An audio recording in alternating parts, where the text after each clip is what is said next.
Hi, I'm Anastasia. I help founders and product teams stop losing money, time, and engineers to weak architectural decisions.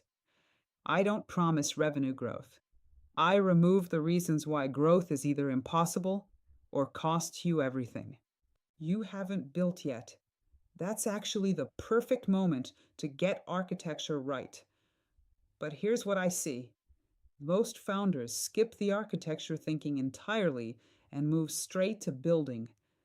By the time they realize the structure is wrong, they've already locked themselves in. Let's talk about what actually needs to happen before you write the first line of code. There's a moment in every product build. It happens in week 0 or week 1 before you've written anything. In that moment, you make 3 architectural decisions. Most founders don't realize they're making them. You decide. What data do users create? What are the relationships between pieces of data? How will your system grow? What infrastructure will handle it? You make these decisions either explicitly by thinking about them and writing them down, or implicitly by the way you start building. If you make them implicitly, you're locked in. You've decided architecture through code instead of through design. And once code exists, changing it costs you months. If you make them explicitly, you have options. You can change your mind. You can pivot. Because the architecture is on paper, not embedded in production code. This is the difference between founders who scale and founders who rebuild 6 months in. Let me name the decisions you're probably not even thinking about. 1. Data ownership. Who owns what? Is each user creating their own data in isolation? Or do multiple users need to see the same data? Can data be shared, deleted, transferred? You're deciding this right now, whether you know it or not. 2. Growth assumptions. You're building for what? 100 users? 1,000? A million? That number changes everything about how you structure data. A structure that works for 100 users will choke at 10,000. You need to know this before you pick your tech stack. 3. Complexity trajectory. You're building an MVP, but is this MVP going to stay simple? Or are you building the foundation for something complex? Because if you're building for simplicity and then need to add complexity, your structure breaks. Most founders answer these questions as they build. Oh, I guess users can share items. Oh, we might grow to 10,000 users. Oh, we might need permissions later. By then, you're committing architecture through code, and that's when it gets expensive. I know why you skip this. Because it feels like over-engineering. You want to move fast. You want to see something working. Talking to yourself about data entities and relationships feels like building castles in the sky.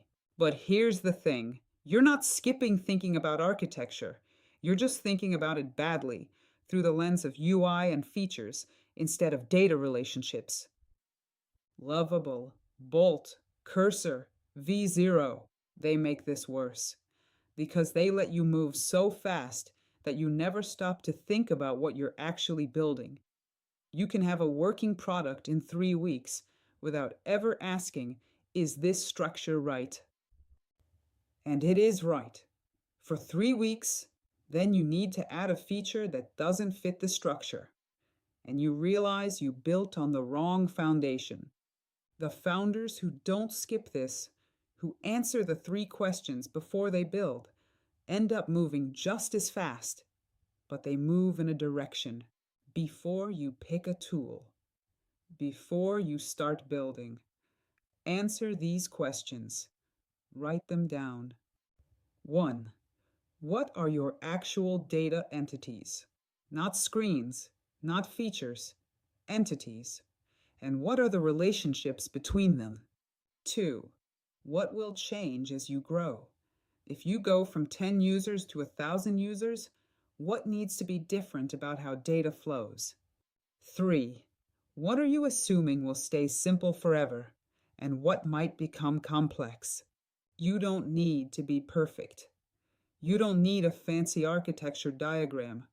Just write it down in plain English. User owns many items. Items can be tagged. Tags can be shared across users, but can't be deleted if items are using them. We're assuming we'll have under 1,000 users in year 1. That's enough. That's 80% of the work. Then you can pick your tool. Lovable, Adalo, Bubble, Custom Code, any of them will work if you know what you're building. None of them will work if you don't. If you get this right before you build, 3 things happen. 1. You can move fast and move right. You're not re-architecting every week because something doesn't fit the structure. 2. You can bring on a co-founder or engineer later, and they understand your product in hours instead of weeks, because you can show them the architecture instead of making them reverse engineer it from code. 3. You can actually scale, because you know what the limits are and where they are. You're not surprised at 10,000 users. You planned for it. Most founders learn this the hard way. They build first, realize the structure is wrong, and spend 3 months rebuilding. The founders I work with get this right in week 0 and never have that problem. If you're about to build something right now, or you're 2 weeks in and something feels off, this is the moment to stop and think. This is where architecture assessment comes in.